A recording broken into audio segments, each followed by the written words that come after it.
God bless. Welcome back to my channel. So today we did this glam, like a graphic liner kind of thing. It's like green and black. I tried the Suva SUVA Beauty Hydra Fx. Like a water paint for makeup, obviously. And I really like it. So yeah, if you want to see how I got this, make sure you keep on watching. Make sure you like, subscribe, show me some love, share this with your family and friends. I'm gonna try to be more consistent and use this quarantine time wisely.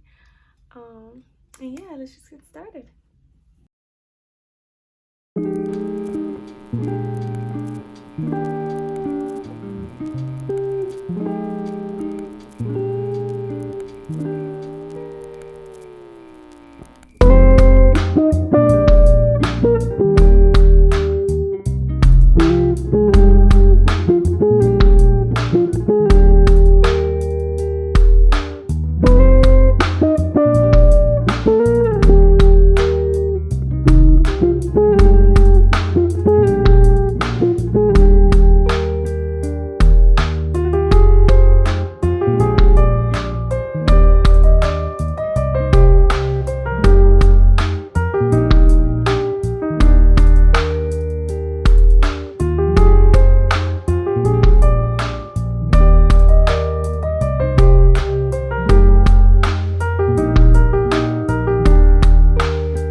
for today's video. I hope you guys enjoyed it. Let me know if you did. Make sure you like, comment, subscribe, and all that stuff. Again, I'm gonna try to be more consistent. I'm gonna try to post every week, at least while we're locked in the house. Hope you all are staying healthy, staying safe, washing your hands. And I hope that this video helped you distract yourself for a little bit. I know doing my makeup and watching makeup tutorials helps me not think about everything negative that's going on in the world right now. So I hope you all are okay, that you all stay safe and blessed. And I hopefully will see you guys in my next video.